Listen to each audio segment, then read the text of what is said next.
Vamos a hablar de urología y está con nosotros nuestro urologo de cabecera, el doctor Pablo. ¿Cómo está usted, doctor? Hola, ¿qué tal? ¿Qué tal? ¿Todo bien? Buen día, excelente. El tema de hoy es bastante interesante, Sí, porque está entre mito y realidad. así es. Es un tema interesante. Primero que todo, agradecer a Dios que nos permite pues estar por aquí.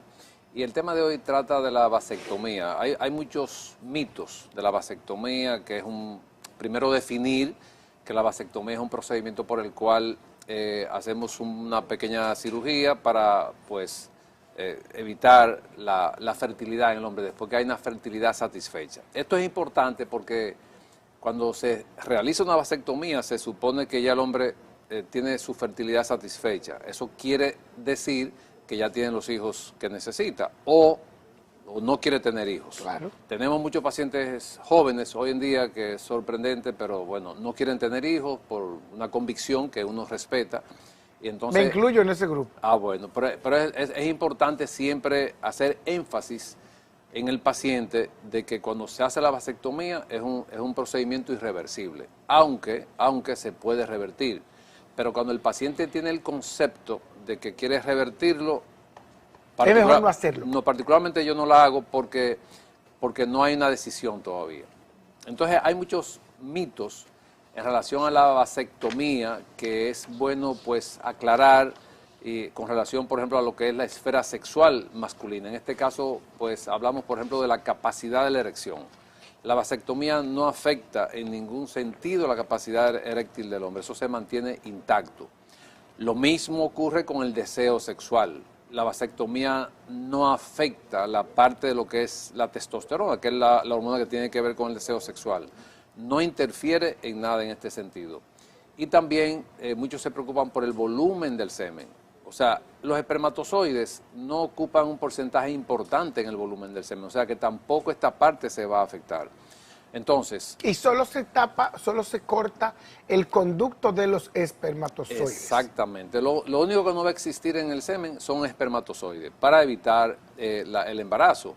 Pero es importante decir que cuando realizamos la vasectomía, muchos hombres creen que ya pueden tener sin temor, pero puede embarazar después de la vasectomía. ¿Y cómo, doctor? Porque todavía quedan espermatozoides. Entonces, ¿y qué tiempo duran esos espermatozoides después de la vasectomía, doctor? Normalmente tenemos un protocolo de, como cuando tú compras un carro que te dicen 5 años, 5.000 kilómetros. Entonces, después de una vasectomía, o 25 eyaculaciones o 3 meses. Pero ¿cómo confirmamos? ¿Cómo confirmamos que este paciente ya no va a poder producir un embarazo? Haciendo un espermatograma, que es un conteo de espermatozoides después de la vasectomía. Porque también es importante decir que después de una vasectomía se puede producir una autorrecanalización.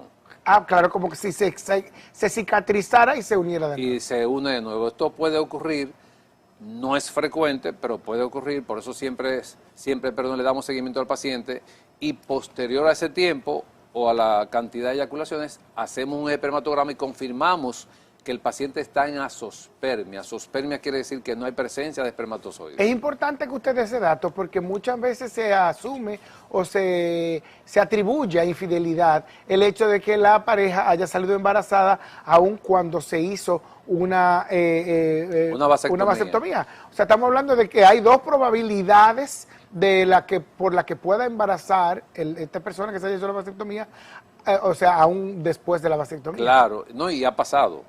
Claro, evidentemente. Ha ocurrido que un hombre se realiza una vasectomía y resulta que en 10 meses embaraza a la esposa.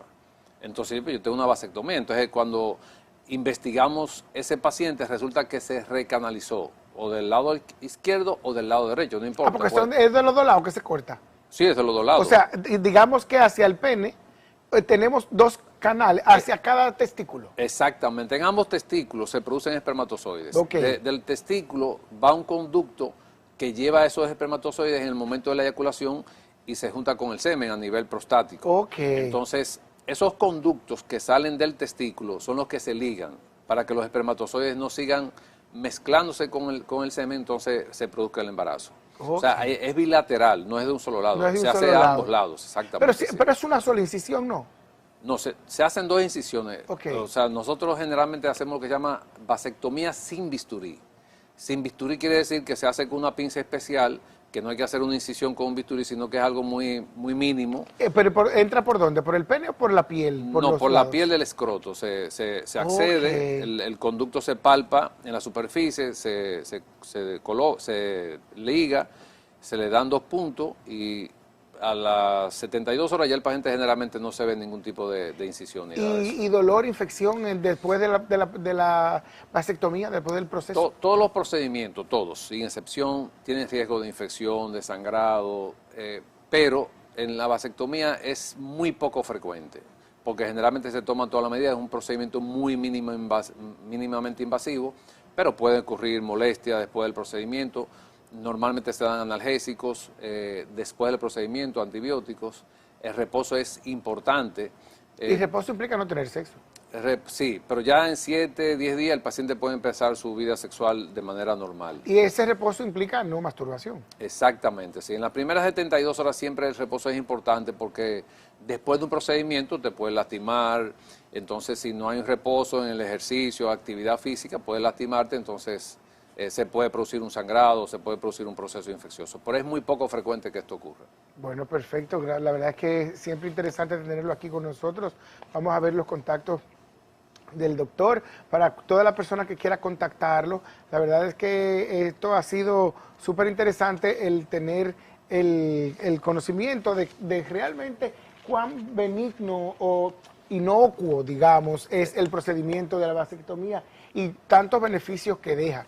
Yo creo que el Estado debería propiciar vasectomía gratuita para incluso fomentarla de si ya tienes 3 hijos, hazte Sí, la vasectomía. pienso que sí. Porque la verdad es que eso sería un control de natalidad interesante, que pues, finalmente lo que anda por ahí suelto y socialmente permitido, lo del hombre, la mujer todavía se resguarda un poquito más. Gracias, doctor, por estar con nosotros, de verdad, siempre un placer.